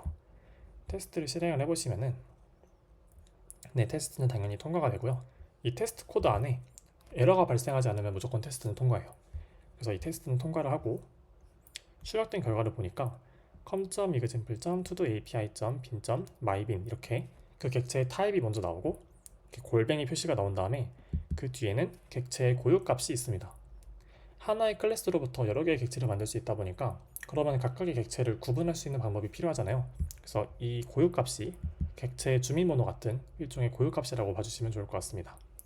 그래서 그 고유값을 보니까 우리가 지금 mybin1에서 출력한 객체, mybin2로 출력한 객체 모두 동일한 고유값을 갖고 있는 걸 알 수 있고, 이를 통해서 정말 스프링 컨테이너에서는 하나의 객체만 저장이 되어 있고, 그 컨테이너에서 객체를 스프링 빈을 가져올 때마다 언제나 동일한 객체가 반환되는구나 라는 것을 코드로 확인할 수 있습니다. 혹시 이게 믿기지가 않으신다면은 이번엔 mybin3를 한번 만들어 보신 다음에 이거는 new mybin 해서 아예 새로운 객체를 한번 만들어 보세요. 새로운 객체로 만든 다음에 sout 해서 mybin3를 출력을 해보시면은, 제가 mybin이라고 했네요. mybin3이라고 해볼게요. 이 mybin3를 한번 출력을 해보시면은, 네, 이때는 세 번째 줄에 출력되는 게 다른 고유값을 갖고 있는 것을 볼 수 있습니다. 아까 말씀드렸다시피 이렇게 매번 출력을 해서 눈으로 확인하는 것보다는 코드를 통해서 자동으로 검증하는 게 더 좋다고 했었죠. 이때도 똑같이 assertions의 assert that을 이용하면 검증을 할 수 있는데요. 어떻게 검증을 할 거냐? 우리가 검증하고 싶은 거는 mybin1과 mybin2가 똑같은 객체인지를 검증하려고 합니다. 이때 사용할 수 있는 메소드가 isSameAs입니다. isSameAs 메소드는 여기에도 객체가 들어가고 여기에도 객체가 들어가는데, 두 객체가 똑같은 객체이면은 에러 없이 테스트가 통과되고요. 만약에 두 객체가 서로 다른 객체이면은 에러가 발생하면서 테스트가 실패하게 됩니다. 돌려보시면은 지금은 mybin1과 mybin2를 비교하고 있기 때문에 테스트가 통과하는 것을 알 수 있고요. 만약에 여기에 mybin3를 넣게 되면은 둘은 이제 서로 다른 객체니까 테스트가 실패하는 것을 알 수 있습니다. 다시 mybin2로 고치고, 네, 이렇게 우리는 스프링 컨테이너에는 하나의 객체가 들어있고, 그 컨테이너에서 가져올 때마다 어떤 동일한 그 빈을 가져올 때는 기본적으로는 언제나 동일한 객체가 반환된다 라는 것을 코드로 확인할 수 있습니다. 네, 그거랑 관련된 내용이 이 슬라이드입니다. 스프링 빈은 기본적으로 한 개의 객체이고, 컨테이너에서 빈을 가져올 때마다 언제나 같은 객체가 반환된다는 것을 알 수 있습니다. 네, 이렇게 지금까지 스프링 빈을 저장하는 첫 번째 방법을 살펴봤어요. 굉장히 좀 내용이 길었는데 이게 사실 설정 파일 작성하는 방법보다 그 테스트 코드 작성하는 거에 설명이 좀 되다 보니까 조금 길었거든요. 근데 이 테스트 코드는 이제 스프링 빈을 저장할 때는 또 쓰진 않을 거예요. 컴포넌트 스캔은 이번에는 두 번째 방법인 컴포넌트 스캔 방식으로 스프링 빈을 저장을 해볼 건데요. 만약에 이 방식으로 스프링 빈이 똑같이 저장이 된다면은 기존에 작성한 테스트가 모두 통과를 하겠죠. 이제 그런 방식으로 한번 확인을 해볼게요. 그럼 컴포넌트 스캔 자동 등록은 어떤 식으로 스프링 컨테이너에 빈을 저장하는가 살펴보자면, 컴포넌트 스캔은 간단합니다. 그 별도의 설정 파일 같은 걸 만들 필요 없이요, 빈을 생성할 클래스에다가 이 컴포넌트 어노테이션을 붙여주시면 됩니다. 어노테이션은 꼬리표라고 했었죠. 그래서 그 빈을 생성하는 클래스에다가 이 클래스는 빈을 생성하는 클래스야 라는 꼬리표로 컴포넌트라는 어노테이션을 붙여주시고요. 그러면은 스프링 어플리케이션을 시작할 때 그 스프링이 뭔가 이 어플리케이션 안에 있는 모든 클래스를 쭉 훑으면서 이 컴포넌트라는 어노테이션이 붙은 클래스를 찾은 다음 자동으로 객체를 생성해서 빈으로 등록합니다. 그러면은 컴포넌트 스캔은 어떻게 하는 건가요? 라고 물어본다면은, 그땐 이 컴포넌트 스캔이라고 하는 어노테이션이 붙어 있으면은 컴포넌트 스캔을 하게 되거든요. 그래서 한번 이것도 테스트를 간단하게 한번 해볼게요. 어떤 식으로 하는 거냐면은, 여기 테스트 컨피그, 우리가 작성했던 이 설정 파일 있죠? 이 설정 파일에 이 빈을 주석 처리를 해볼게요. 아까 이거 주석 처리했을 때 테스트가 실패했었죠? 이렇게 해놓고 여기에다가 컴포넌트 스캔이라고 해볼게요. 그러면은 이 테스트 컨피그가 뭔가 이렇게 동작을 할 때 어플리케이션에 있는 모든 빈을 쭉 훑으면서 컴포넌트라고 하는 꼬리표가 붙은 클래스를 찾아가지고 빈으로 등록하게 됩니다. 아직은 컴포넌트라고 붙은 클래스가 없죠? 이 my빈을 그 빈으로 등록할 거기 때문에 여기에다가 컴포넌트라는 꼬리표를 붙여줍니다. 그러면은 이 테스트 컨피그를 가지고 어플리케이션 컨텍스트를 만들 때 컴포넌트 스캔이 발생하면서 이 my빈이라고 하는 이 클래스를 자동으로 빈으로 등록해주게 됩니다. 제가 말한 게 맞다면은 지금 이 테스트가 모두 통과할 거예요. 왜냐면은 이 빈을 지웠음에도 모두 다 통과할 겁니다. 컴포넌트 스캔을 하기 때문에. 한번 테스트를 돌려볼게요. 여기 클래스 옆에 있는 이걸로 실행하게 되면은 여기 밑에 있는 테스트를 다 알아서 실행하거든요. 그래서 전체 2개의 테스트가 통과한 것을 알 수 있습니다. 그래서 컴포넌트 스캔은 이런 방식으로 간단하게 할 수 있습니다. 되게 쉽죠? 그냥 정말 이 컴포넌트 어노테이션을 붙이기만 하면 끝이에요. 너무 간단합니다. 근데 이제 여기서 한 가지 의문점을 가지실 수도 있어요. 근데 아까 이 컴포넌트 스캔 방식으로 할 때는 설정 파일을 작성할 필요 없다고 하지 않았나요? 근데 지금처럼 이렇게 테스트를 한다고 하면은 아까 설정 파일 위에다가 컴포넌트 스캔을 붙였는데 그럼 설정 파일이 필요한 거 아닌가요? 라고 물어보실 수도 있어요. 굉장히 좋은 질문인데요. 사실은 어플리케이션을 실행할 때 제가 모든 컴포넌트를 쭉 훑어본다 그랬잖아요. 그게 어떻게 동작을 하냐면은, 지금 이 어플리케이션을 실행하는 메인 함수 위를 보시면은 스프링 부트 어플리케이션이라고 하는 어노테이션이 있습니다. 근데 이 스프링 부트 어플리케이션이라고 하는 어노테이션을 이렇게 타고 들어가 보시면은 이 안쪽에 컴포넌트 스캔이라고 하는 아까 간단하게 보여드린 그 어노테이션이 있습니다. 이 어노테이션이 있기 때문에 우리가 스프링 어플리케이션을 실행할 때 자동으로 모든 컴포넌트를 스캔을 하고 그걸 자동으로 다 빈으로 등록을 해가지고 우리가 뭔가 별도의 설정 파일 같은 걸 만들어주지 않아도 알아서 스프링 컨테이너를 이렇게 딱 스캔해가지고 만들게 됩니다. 그래서 지금은 테스트 환경에서 우리가 테스트용 컨테이너를 만들어 보느라 이렇게 별도의 설정 파일을 만들었는데, 실제 어플리케이션을 동작하는 과정에서는 굳이 이런 컴포넌트 스캔이라고 하는 어노테이션을 우리가 직접 쓸 일은 없다고 봐주셔도 괜찮습니다.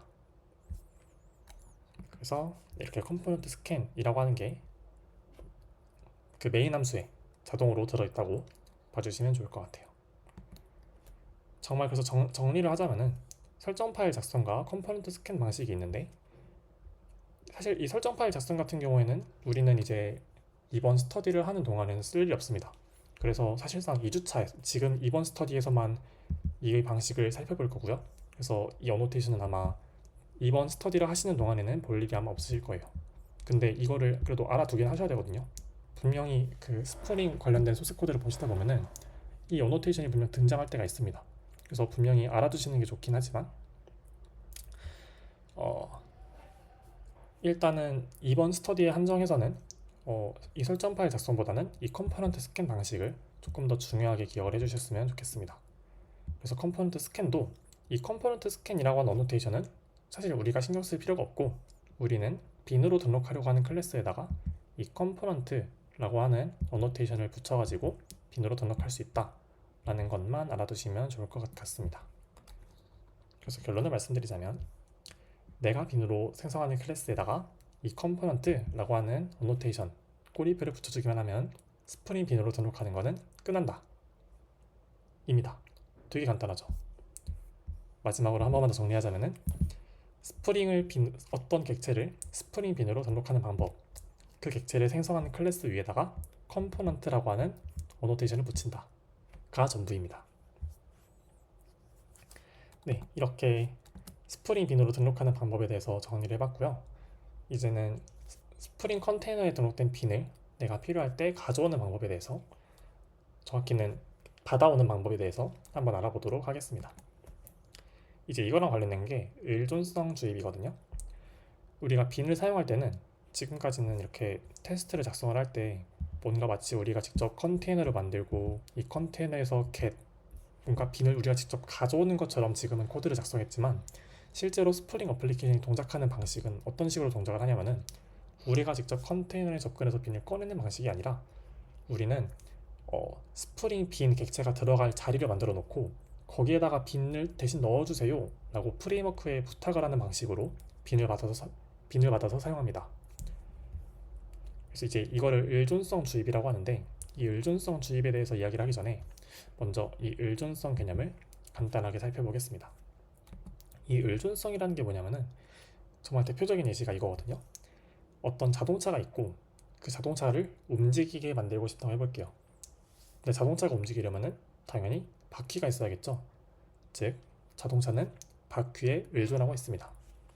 이걸 자바 클래스로 나타내면은 이렇게 나타낼 수 있을 것 같아요. 카라고 하는 자동차 클래스가 있고 휠이라고 하는 바퀴 클래스가 있습니다. 바퀴 클래스 안에는 롤이라고 하는 구르는 메소드가 있고요. 카에는 움직이는 무브 메소드가 있습니다. 근데 이 카라고 하는 무브 메소드가 실행이 되려면은 바퀴가 굴러야 움직일 수 있으니까 휠에 롤이라고 하는 메소드를 호출해서 무브라고 하는 기능을 실행한다고 해볼게요. 그러면은 자동차가 움직이기 위해서는 반드시 이 휠 객체가 필요할 거예요. 그죠? 이런 것처럼 어떤 특정 A의 기능을 실행을 하는데 B의 기능이 필요하다면 A는 B에 의존한다 라고 말을 할 수 있고요. 방금과 같은 사례에서는 자동차가 바퀴에 의존한다, 카 클래스가 휠 클래스에 의존한다, 엄밀하게는 카 객체가 휠 객체에 의존한다 라고 표현할 수 있을 것 같아요. 이제 이거를 그림으로 나타낼 때는 이런 식으로 나타내기도 합니다. 그래서 카가 휠에 의존한다, 어디에 의존한다 라고 할 때 딱 그 방향대로, 우리가 말하는 그 방향대로 이렇게 화살표를 그어서 그림으로 나타내기도 합니다. 그래서 이 의존성 주입이라고 하는 거는, 우리가 보통 일반적으로 객체 지향 프로그래밍을 한다 그러면은 이거 휠 객체가 필요하다고? 그러면은 그냥 여기에다가 바로 이렇게 는 해가지고 그냥 new 해가지고 생성해서 쓰면 되는 거 아닌가요? 이렇게 new 해가지고 new 이런 식으로 직접 우리가 객체를 생성할 수도 있잖아요 라고 말할 수도 있을 것 같아요. 근데 의존성 주입은 그렇게 내가 의존하는 객체를 직접 생성하는 게 아니라 외부로부터 주입받는 것을 말해요. 그래서 만약에 어떤 스프링 빈이 저 스프링 빈 4번을 필요합니다 라고 했다고 해볼게요. 이 스프링 빈이 스프링 빈 4에 의존하고 있는 거예요. 그런 상황에서 우리가 직접 new 스프링 빈 4로 해가지고 생성을 하는 게 아니라 이 스프링 프레임워크에다가 부탁을 하는 거예요. 저 스프링 빈 4번 필요한데 여기에다가 좀 넣어주시겠어요? 라고 부탁을 하면은 스프링이 오케이 한 다음에 이렇게 이미 컨테이너에 등록되어 있는 그 객체를 그걸 필요로 하는 스프링 빈에다가 대신 넣어줍니다. 주입을 해주는 거예요. 이걸 이제 의존성 주입이라고 합니다. 그래서 스프링에서는 컨테이너에 저장된 빈과 빈, 사이의 의존성을 프레임워크가 주입하는 것을 의존성 주입이라고 말하고요. 혹시 궁금해하실까봐 이렇게 CF로 제가 넣어놨는데, 빈이 아닌 일반적인 객체에 빈을 자동으로 주입할 수는 없습니다. 네, 자동으로 주입할 수는 없습니다. 왜냐하면은 스프링이 자동으로 빈을 주입해 준다는 것은 그 주입하는 빈이랑 그 주입되는 빈 모두 프레임워크가 알고 있어야 얘가 관리를 해가지고 얘를 여기다가 내가 넣어야지 이렇게 관리하려면은 두 빈 모두 프레임워크가 알고 있어야 돼요. 즉 그 프레임워크가 이걸 알고 있다는 이야기는 그 두 객체가 모두 프레임워크가 관리하고 있는 객체가 된다는 뜻이고, 그 말은 두 객체 모두 빈으로 등록이 되어 있어야 된다라는 의미와도 같습니다. 그래서 우리가 어떤 객체를 스프링 빈으로 등록한다 라고 말하는 것은 공동 창고이기도 하지만 동시에 내가 이 객체를 관리하는 것을 프레임워크한테 맡기겠다, 프레임워크더러 이 객체를 대신 관리해달라고 맡겨놓겠다 라는 것과도 비슷한 의미입니다. 그래서 결론만 말씀을 드리자면은 빈과 빈 사이의 의존성을 프레임워크가 대신 관리해준다, 이 의존성 주입을 통해서 라고 생각을 해주시면 좋을 것 같습니다. 그래서 이 스프링 컨테이너 안에는 여러 가지 빈들이 있을 것이고, 이 빈들은 각각 뭔가 서로가 서로를 이렇게 난 너 필요해, 나는 너 필요해, 나는 저거 필요해, 이런 식으로 각각이 뭔가 서로의 그 의존성을 갖고 있는 구조로 되어 있는 것이 이 스프링 컨테이너 안의 모습입니다. 그리고 이렇게 필요한 빈들은 다 스프링이 알아서 주입을 해주겠죠. 스프링 빈 2가 필요해? 그럼 빈 2 이렇게 알아서 주입을 해주고, 빈 5가 필요해? 그럼 뭐 이렇게 알아서 주입을 해주고, 빈 4가 필요해? 뭐 이렇게 알아서 주입을 해주고, 스프링이 알아서 주입을 해줍니다. 필요한 의존하는 객체를. 그러면은 왜 우리가 직접 생성하는 게 아니라 이렇게 의존성 주입을 받는 걸까요? 그 이유는 사실 이게 스프링 프레임워크가 등장한 이유랑도 조금 밀접하게 관련이 있는데요. 객체 제한 원칙 중 하나인 이 OCP 원칙을 준수하는 데 매우 도움이 되기 때문입니다. 이 OCP가 오픈 클로즈 프린시플이라고 해가지고 변경에는 닫혀 있고 확장에는 열려 있다 라는 뜻이거든요. 이게 이렇게 말하면 잘 알아들으시죠? 이게 무슨 말이냐면은 내가 프로그램에 어떤 새로운 기능을 추가하고 싶을 때 기존 코드는 최대한 변경하지 않으면서 새로운 기능을 추가할 수 있어야 좋은 프로그램이다 라는 뜻이에요. 쉽게 말해서 유지보수하기 좋다는 뜻이거든요. 근데 우리가 유지보수하기 좋으려면은 내가 필요한 객체를 직접 하드코딩 해가지고 new 뭐시기 이런 식으로 하드코딩해서 생성을 하는 것보다 프레임워크한테 여기 필요한 객체를 자동으로 주입받는 방식으로 동작하게 이렇게 어플리케이션을 만드는 게 유지보수하기 더 좋다고 합니다.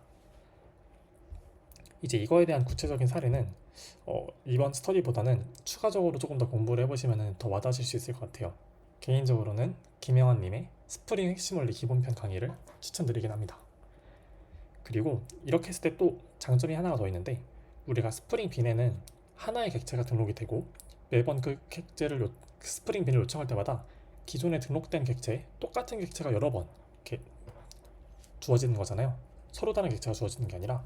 그렇기 때문에 매번 필요한 객체를 생성하는 대신 한 번 생성해둔 객체를 여러 번 재사용하기 때문에 메모리를 효율적으로 사용할 수 있다는 장점도 있습니다. 그래서 뭐 이거 말고도 여러 가지 이유가 있지만 의존성을 주입받는 게 좋은 이유는 크게 이렇게 두 가지로 말씀을 드릴 수 있을 것 같고, 이제 한번 구체적인 의존성 주입 방법에 대해서 이야기를 해볼게요. 사실 이게 제일 중요하잖아요. 그래서 이걸 이제 확인해 보기 전에 먼저 의존성 클래스를 추가해 보겠습니다.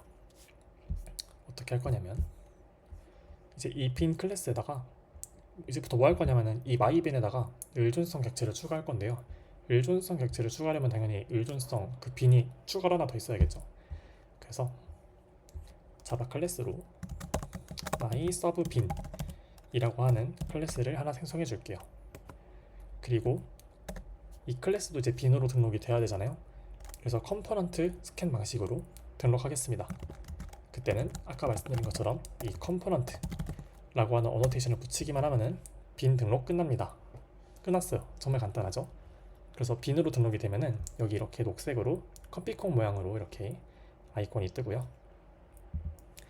이렇게 생성한 빈을 의존성을 여기에다가 넣어주세요 라고 이렇게 의존성을 한번 명시를 해볼게요. 의존성 같은 경우에는 보통 필드는 프라이빗으로 명시를 하고 myServBin 이런 식으로 하시면은 지금 이 myBin 클래스 내부에 myServBin 객체를 필요로 하는 의존성이 생긴 것과 똑같습니다. 네, 이렇게 의존성 클래스를 추가를 했고요. 그래서 myBin에는 myServBin 의존성을 추가했습니다. 그림으로 나타낸다면은 이렇게 나타낼 수 있을 것 같아요. 아까 말씀드렸다시피 myBin이 myServBin에 의존하고 있기 때문에 화살표를 이쪽 방향으로 그려보았고요. 이제 우리가 나중에 테스트를 할 때 이 myBin이 갖고 있는 myServBin을 출력하는 테스트를 써볼 거거든요. 그러려면 이 필드에 접근할 수 있어야 되잖아요. 그래서 그럴 때 getter 메소드가 필요합니다. 혹시 getter가 뭔지 모르시는 분들은 따로 인터넷에 검색을 해보시면은 여러 가지 예제가 있거든요. 그래서 찾아보셔도 좋을 것 같아요. 원래는 getter 메소드를 우리가 직접 하나하나 이렇게 메소드로 작성을 하는 게 일반적이지만은 롬벅이 제공하는 이 getter라고 하는 어노테이션을 사용하면은 그 getter 메소드를 자동으로 만들어주기 때문에 굉장히 편리하게 쓸 수 있습니다. 이제 이렇게 해주시고 한번 테스트를 작성해 볼 건데요. 어떤 테스트를 작성할 거냐면은 과연 이제 우리가 지금 이 myBin이라고 하는 클래스 내부에 myServBin이라고 하는 이제 의존성을 추가했잖아요. 그러면은 이 의존성이 추가된다는 말은 여기 안에 우리가 스프링 컨테이너에 등록했던 그 객체가 들어온다는 것과 똑같아요. 그러면은 이 스프링 컨테이너에 등록된 myServBin과 주입되었다면 myBin 안에 들어있는 이 myServBin 필드에 들어있는 객체가 똑같겠죠. 그걸 이제 검증하는 코드를 이따가 써보려고 합니다. 그래서 이제 의존성 주입 방법에 대해서 먼저 얘기를 하자면은 어떤 객체에 다른 객체를 주입하려면은 그 객체를 주입할 통로가 필요합니다. 프레임워크가 이제 그걸 주입을 하려고 하면은 뭔가 뚫려있는 구멍 같은 게 있어야 거길로 넣어주겠죠. 객체를 넣어줄 통로가 필요합니다. 그래서 우리가 해야 될 일은 뭐냐면은 의존성을 주입받을 때 우리가 할 일은 통로를 만들고 이 통로를 통해 주입을 해달라고 표시를 남겨두는 것, 이렇게 두 가지를 해주시면 됩니다. 그러면 프레임워크가 알아서 객체를 주입을 해주고요. 이때 통로로 만들 수 있는 게 크게 세 가지가 있는데 크게 생성자, 필드, 메서드가 있습니다. 이렇게 세 가지가 있는데 메서드는 잘 사용하지 않는 방법이라서 이번 2주차 스터디에서는 생성자랑 필드라고 하는 두 가지 통로로 메서드를 의존성을 주입받는 방식을 알아볼게요. 그리고 여기가 통로예요 라는 표시를 남겨놓을 때는 항상 autowired라고 하는 어노테이션으로 표시를 남깁니다. 이것만 알아두시면 됩니다. 그래서 의존성 주입 방법은 아까 말씀드린 대로 생성자, 필드, 메서드를 통해서 주입을 할 수가 있는데 메서드 같은 경우는 우리는 이번에는 알아보지 않을 거고요. 생성자와 필드를 통해서 어떻게 넣는지만 알아보려고 합니다. 왜냐하면 실제 프로젝트를 할 때는 전 이건 한 번도 써보지 않았거든요. 그래도 이런 게 있다는 것만 알아두시면 좋을 것 같아서 이름을 소개하긴 했지만 전 실제로 써본 적은 아직 없습니다. 그래서 이렇게 크게 두 가지를 주로 쓰고요. 생성자 주입 방법부터 차근차근 알아볼게요. 이제 먼저 우리가 한번 의존성이 이제 이렇게 딱 들어왔을 때 우리가 받아낸 그 의존성 객체가 바뀔 일이 없는 경우가 대부분이에요, 사실은. 그래서 이럴 때는 안전하게 final이라고 하는 키워드로 필드를 선언하는 게 좋거든요. 근데 이 final이라는 키워드가 뭐냐면은 일종의 상수, 이거는 상수예요, 바뀔 값이 아닙니다 라는 거랑 똑같은 의미예요. 뭐 const라는 키워드랑 비슷하다고 봐주시면 됩니다. 그래서 안전하게 final로 선언하는 게 좋은데 이렇게 final로 선언된 필드는 반드시 생성자나 아니면 여기에 이렇게 는 해가지고 초기화가 반드시 되어야 됩니다. 그래서 생성자가 필요해가지고 한번 기존 코드에다가 있는 이 myServBin을 final로 선언을 해주고 지금 빨간 줄이 뜨는 이유는 이게 초기화가 안 돼서 그래요. 그래서 public myBin, myServBin 이런 식으로 이렇게 해가지고 그 생성자를 만들어 주도록 하겠습니다. 지금 이렇게 뭔가 계속 빨간 줄이 뜨고 있는데 이거는 어떤 거에 문제가 있냐면은 이 테스트 config 거가 아니네요. 어떤 문제가 있는지 한번 살펴볼까요? 네, 여기 이게 추가되어야 된다고 합니다. 뭐 일단 지금은 중요한 게 아니니까 그냥 주석 처리를 잠깐 해놓을게요. 네, 잠깐 해놓고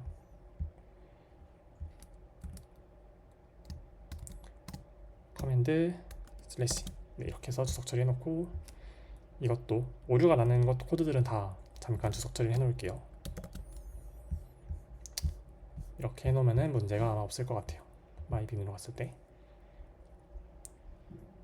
지금 마이 서브빈이 초기화가 안 됐다 그러는데, 그래서 this 마이 서브빈은 마이 서브빈 이런 식으로, 그래서 생성자를 통해서 이 마이 서브빈이라는 필드에 들어올 객체를 받아가지고 할당을 해주는 거예요. 네, 이렇게 하면은 생성자가 만들어지고요. 이제 아까 말씀드렸다시피 의존성을 주입받을 때는 첫 번째로 통로가 필요하고요. 두 번째로는 여기가 통로라고 하는 표시를 남겨놓는 이 auto-wired annotation이 필요합니다. 우리는 지금 이 생성자 함수를 이용하면은 이 mySub빈의 그 의존성을 이렇게 할당할 수 있잖아요. 이렇게 할당할 수 있는 수단이 생겼고요. 이제 여기 위에다가 auto-wired라고 하는 annotation을 붙여서 스프링 프레임워크로 하여금 너가 이 mySub빈을 주입할 때는 이 생성자를 이용해서 주입하도록 해 라는 거를 명시해서 알려줄 수 있습니다. 이렇게 알려줘야 돼요. 근데 이 생성자 주입의 한 가지 큰 특징이 뭐냐면요, 만약에 이 클래스에 생성자가 하나만 있다면 이 auto-wired를 생략할 수 있습니다. 그래서 사실 이 지금 이 빈 옆에 이 화살표 모양 이 아이콘 있잖아요. 이 아이콘이 지금 여기로 의존성을 주입할 수 있다 라는 뜻의 아이콘이거든요. 근데 이게 auto-wired를 이렇게 지워도 여전히 남아 있습니다.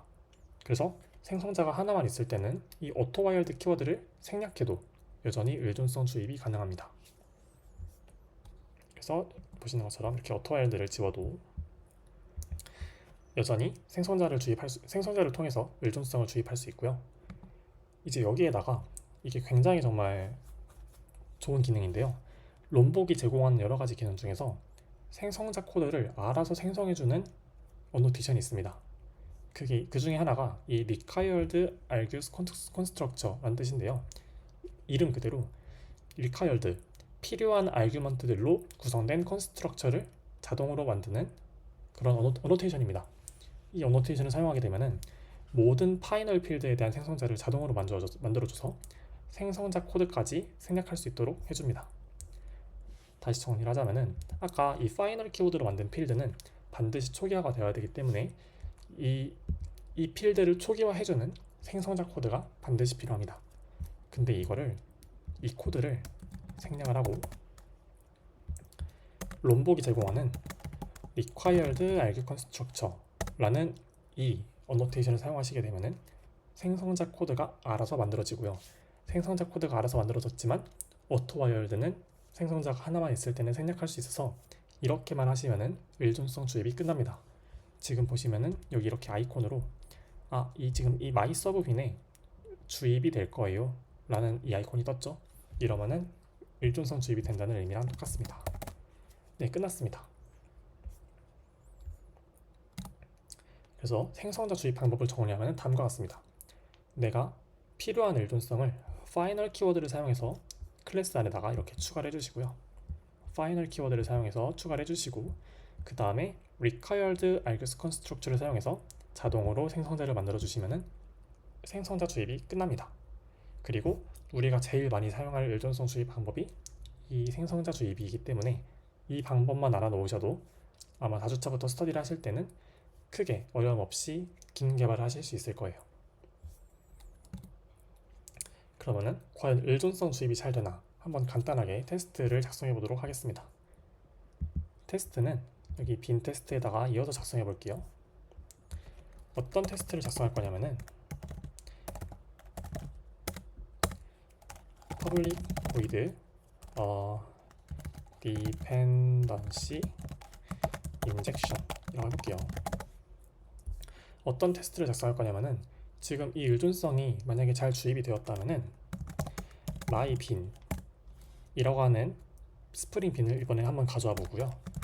mySub빈도 한번 가져와 볼게요. 만약 의존성 주입이 잘 되었다면은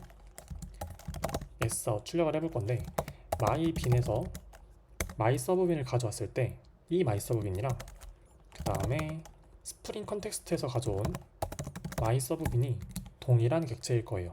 왜냐하면 스프링 컨텍스트에는 언제나 하나의 객체만 존재하기 때문에 의존성 주입을 할 때도 그 객체를 그대로 주입해 주거든요. 그럼 동일한 객체겠죠? 한번 확인해 볼까요?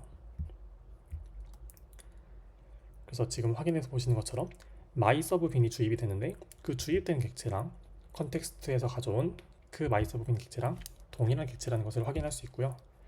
이걸 코드로 조금 더 엄밀하게 검증하기 위해서 아까 작성했었던 이 assertion, 이 코드를 그대로 활용해 보겠습니다.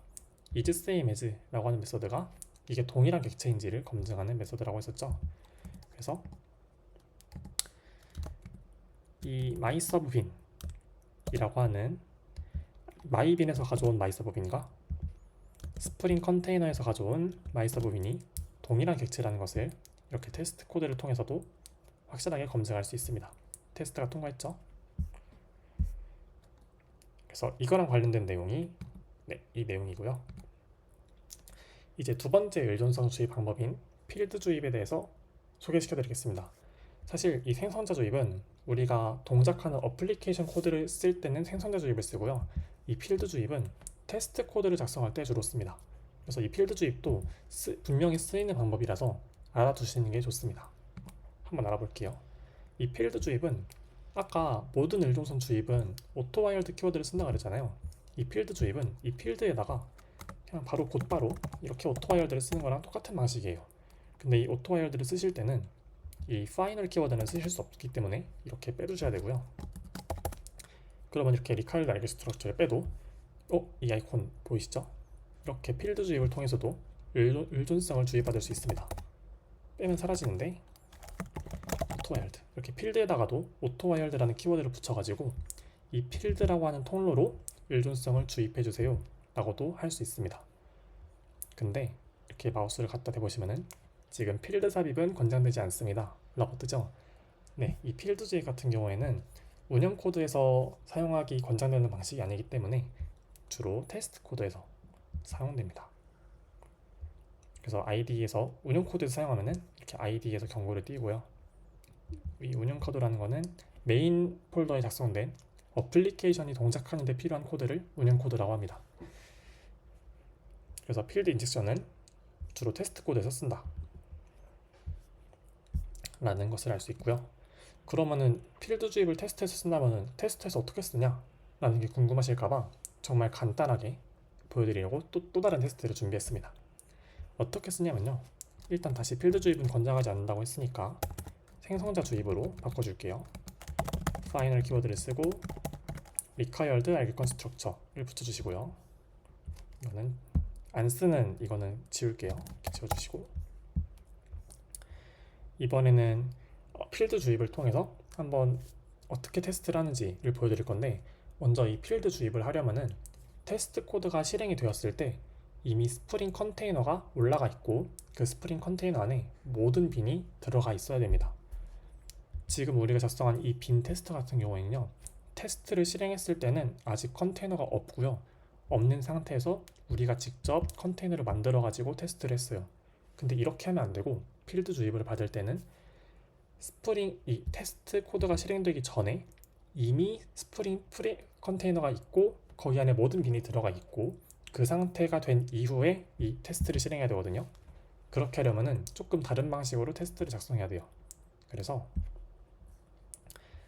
새로운 테스트를 작성하기 위해서 빈 테스트 2라고 하는 새로운 테스트 클래스를 작성해 보겠습니다. 여기 위에다가 스프링 부트 테스트 라고 하는 어노테이션을 붙여줄게요. 이 어노테이션을 붙이면은 이 어노테이션이 하는 일이, 이 테스트를 실행할 때는 테스트를 실행하기 전에 스프링 부트를 실행시켜서 모든 스프링 컨테이너를 올리고 모든 스프링 빈을 이 컨테이너에다가 넣어놔라. 그 다음에 테스트를 실행해라 라는 뜻으로 동작하게끔 만드는 어노테이션 꼬리표입니다. 이 상태에서 이제부터는 이 빈 테스트 2 안에서 필드 주입을 쓸 수 있습니다. 필드 주입을 하는 방법은 auto-wired 키워드를 통해서 여기가 통로야 라는 꼬리표를 붙여주시고 myBin 이런 식으로 바로 필드를 쓰시면 됩니다. 일단 프라이빗으로 해볼게요. 프라이빗으로 해서 private mySubBin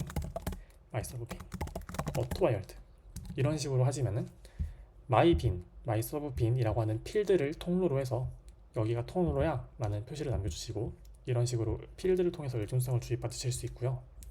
이 상태에서 우리가 앞에서 작성했었던 이 디펜던시 인젝션 테스트를 그대로 가져와 볼게요.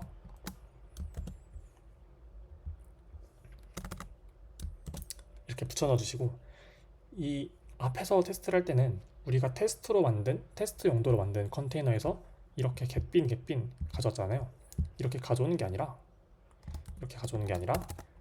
이렇게 필드 주입을 통해서 가져온 이 마이빈과 이 마이서브빈을 사용해서 동일한 테스트를 한번 진행해 보도록 하겠습니다.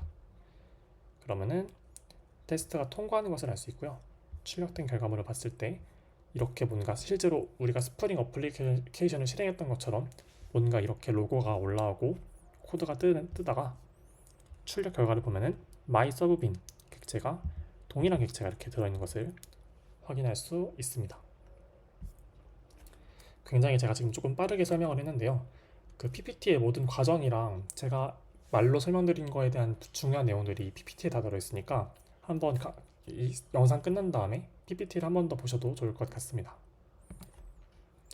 그래서 스프링 부트 테스트 어노테이션을 사용하면 어떤 일이 일어나는지를 말씀드렸고, 스프링 부트까지 실행시키기 때문에 제가 통합 테스트에도 사용할 수 있다 라고 말을 했는데요.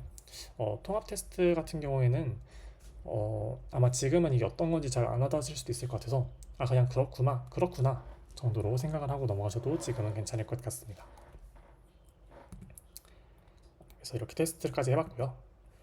그러면 우린 지금까지 스프링 빈과 컨테이너 개념에 대해서 알아봤었고, 그 다음에 스프링 빈을 등록하는 방법, 그 다음에 등록된 스프링 빈을 주입받는 방법까지 알아봤습니다. 그러면 우리가 지금까지 이렇게 알아본 내용을 실제 스프링 어플리케이션 개발할 때는 어떻게 활용할까요? 이제 이거를 알려면은 이 스프링의 레이어드 아키텍처라는 걸 알아야 되거든요. 이게 스프링 어플리케이션을 개발할 때 어떤 구조로 개발을 하는지에 대한 이야기예요.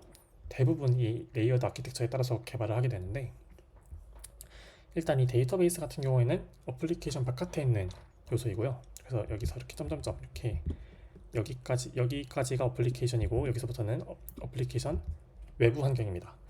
근데 이제 이 데이터베이스랑 스프링 어플리케이션이 소통할 때 다음 주에 다룰 JPA라는 것을 이용해서 다루게 되는데, 여기까지는 이렇게는 스프링 어플리케이션이에요. 근데 이 컨트롤러도 그렇고 서비스도 그렇고 레포지토리도 그렇고 모두 다 스프링의 각각의 요소거든요. 그래서 어떤 요청이 들어오면은 제가 맨 앞에서 전용 컨트롤러가 있다고 그랬잖아요. 그 컨트롤러가 요청을 받아들이고요. 뭔가 이 컨트롤러는 이 서비스의 기능을 이용해 가지고 그 요청을 처리하는데, 이 서비스는 또 이 레포지토리에 의존해서 뭔가를 또 처리해요. 그래서 내가 이걸 처리해야 되니까 서비스야 너가 좀 해줄래? 서비스는 나 지금 이거 해야 되는데 레포지토리야 너가 좀 해줄래? 이런 식으로 각자 이렇게 역할을 분담해서 그걸 또 전담하는 그 전용 역할을 하는 친구한테 넘겨서 부탁하는 식으로 동작을 하게 됩니다. 그래서 이렇게 컨트롤러, 서비스, 레포지토리라고 하는 계층으로 나누어져 있고요. 이때 컨트롤러가 서비스가 레포지토리한테 뭔가를 요청할 때는 그 요청할 데이터를 넘겨야겠죠. 그래서 그 데이터를 넘길 때 DTO 또는 entity라고 하는 형식으로 데이터를 넘기게 됩니다. 이제 이거에 대한 구체적인 내용들은 3주차부터 7주차까지 쭉 해볼 거니까 지금은 이해가 안 되셔도 괜찮고, 스프링은 이런 구조로 되어 있구나 정도만 가볍게 보셔도 좋을 것 같습니다. 그래서 정말 그럼 이 컨트롤러가 뭐고 서비스가 뭐고 레포지토리가 뭔지 가볍게만 설명을 드리자면은, 컨트롤러는 제가 맨 앞에 그림에서 보여드렸던 어플리케이션에 API 요청이 들어오면은 그거 API 요청을 전담으로 처리하는 전용 컨트롤러 메소드가 호출된다 라고 했잖아요. 그때 말하는 그 컨트롤러고요. 클라이언트의 요청을 받아서 응답을 내보내는 계층이라고 생각을 해주시면 좋을 것 같습니다. 그래서 서비스 계층에 의존해서 뭔가를 처리하고요. 이때 서비스 계층과 데이터를 주고받을 때는 DTO라고 하는 것을 사용합니다. 그리고 서비스 계층은 컨트롤러가 뭔가 이렇게 부탁을 해서 서비스가 동작을 하겠죠. 이 서비스는 어떤 걸 수행하는 친구냐면은 어플리케이션의 비즈니스 로직에 담기는 계층이라고 생각을 해주시면 됩니다. 이 비즈니스 로직이 무슨 말인지 와닿지 않으신다면요. 컨트롤러는 단순하게 클라이언트의 요청을 받고 응답을 내보내기만 해요. 일종의 은행 창구에서 이제 뭔가 이렇게 번호표를 나눠주는 직원 정도라고 생각을 해주시면 좋을 것 같아요. 정말 그 요청을 받아서 이쪽으로 가세요, 이쪽으로 가세요 이렇게 안내만 해주는 거고요. 실질적으로 모든 업무를 처리하는 거는 이 서비스입니다. 이 서비스 클래스에서 진짜 그 어플리케이션이 해야 될 모든 일들을 처리를 해주는 게 서비스이고, 그 어플리케이션이 해야 될 모든 일이라는 게 비즈니스 로직입니다. 그래서 서비스가 이 비즈니스 로직을 대신 처리를 해주고요. 서비스 같은 경우에는 레포지토리 계층과 소통하며 엔티티 또는 DT로 소통한다고 했는데, 이 어플리케이션의 비즈니스 로직이 실행되는 과정에서 데이터베이스랑 소통을 해야 되는 일이 있어요. 그러면은 그때는 데이터베이스랑 소통하는 과정에 대한 코드를 이 레포지토리 계층에다 적어가지고 지금 데이터베이스랑 소통해야 되네? 그거는 레포지토리 너가 대신 해줘, 이런 식으로 레포지토리한테 의존해서 데이터베이스랑 소통을 합니다. 그래서 레포지토리는 데이터베이스랑 대신 소통을 해주면서 데이터를 조작하는 계층이고요. 서비스 계층이 결정한 비즈니스 로직을 실제 데이터베이스에 적용하는 역할을 수행합니다. 이렇게 말로만 하면은 당연히 잘 알아들으실 텐데요. 다음 주부터는 실제로 이 레포지토리 서비스 컨트롤러를 하나씩 만들어 보면서 이게 어떤 식으로 동작하는 건지 살펴보려고 합니다. 그래서 만드시다 보면은 또 이해가 되실 거라고 생각을 해요. 그래서 우리가 원래 하려고 했던 얘기, 그럼 스프링 B는 어떻게 활용이 되는 건데? 라는 걸로 다시 돌아오자면요. 앞에서 보여드렸던 이 컨트롤러랑 서비스, 레포지토리는 모두 스프링 빈으로 등록합니다. 이 스프링 빈이 하나의 유일한 객체라고 했잖아요. 그래서 이 스프링 빈을 사용하면 장점 중에 하나가 의존성 주입을 통해서 이제 OCP 원칙, 오픈 클로즈 원칙을 지켜서 유지 보수를 용이하게 할 수 있고요. 그 다음에 메모리 공간을 조금 효율적으로 쓸 수 있다고 했잖아요. 그 장점을 얻기 위해서 쓰는 거예요. 이 컨트롤러 서비스 레포지토리는 매번 새로운 객체를 생성할 필요 없거든요. 객체마다 하는 일이 다 똑같아요. 그래서 하나의 객체를 만들어 놓고 그 객체를 재사용하는 게 더 효율적입니다. 그래서 이 컨트롤러 서비스 레포지토리는 스프링 빈으로 등록을 해놓고, 아까 컨트롤러는 서비스에 의존하고 그 다음에 서비스는 레포지토리에 의존한다고 했잖아요. 이렇게 의존 관계가 있어요. 그래서 이런 의존 관계도 그 스프링 빈 사이에 의존 관계 있죠. 그걸로 그대로 관리를 해주시면 됩니다. 그래서 이렇게 객체적 원칙을 준수하면서 의존성을 관리할 수 있기 때문에 스프링 빈으로 이 컨트롤러 서비스 레포지토리를 등록해서 사용합니다. 최종 정리를 하자면요. 스프링 빈은 어플리케이션에서 공동으로 사용할 하나의 객체, 스프링 컨테이너는 이 빈을 저장하는 공용 공간, 의존성 주입은 내가 여기 프레임워크라고 했는데요. 이 프레임워크가 이 가가 의미하는 게 주입에 대한 주어입니다. 프레임워크가 필요로 하는 게 아니라 어떤 빈이 필요로 하는 다른 빈을 프레임워크가 주입해 주는 것을 의존성 주입이라고 합니다. 그리고 컨테이너의 빈을 저장하는 방법은 크게 설정 파일로 등록하는 방식과 컴포넌트 스캔이 있었는데, 앞으로 3주차부터 개발할 때는 이 설정 파일 방식은 쓸 일이 없고 컴포넌트 스캔 방식만 알아두면 된다고 했었고요. 컨테이너에서 빈을 주입받는 방법을 쓸 때는 이 필드 주입 방식은 테스트 코드를 쓸 때만 사용할 거고, 생성자 주입 방식을 주로 사용할 예정입니다. 그래서 이렇게 알아두시는 게 정말 중요하고요. 그래서 이번 주 과제 같은 경우에는 제가 마지막에 보여드린 이 스프링 계층 구조로 실제로 이제 앞으로 개발을 할 거거든요. 그래서 그거에 대한 좀 간단한, 정말 그거를 흉내내는 자그마한 프로그램을 만들어 볼 건데, 스프링 계층 구조를 구성하는 컨트롤러 서비스 레포지토리를 한번 직접 빈으로 등록을 해보시고, 아까 컨트롤러는 서비스에 의존하고 서비스는 레포지토리에 의존한다고 했잖아요. 이런 의존성을 한번 직접 주입해 보시는 거를 과제로 내드리려고 합니다. 그래서 이 과제 명세를 제가 좀 자세하게 적어놨으니까 이 명세를 참고해서 한번 과제를 해보시면 좋을 것 같고, 이게 처음 해보시다 보니까 분명히 어렵거나 이해가 안 가시는 내용이 있을 수 있어요. 그런 부분들은 언제든 좋으니까 편하게 DM으로 물어봐 주시면은 제가 최대한 설명을 드려보도록 하겠습니다. 네, 이것으로 2주차 스터디가 모두 끝났고요. 모두 축제 재밌게 즐기세요. 감사합니다.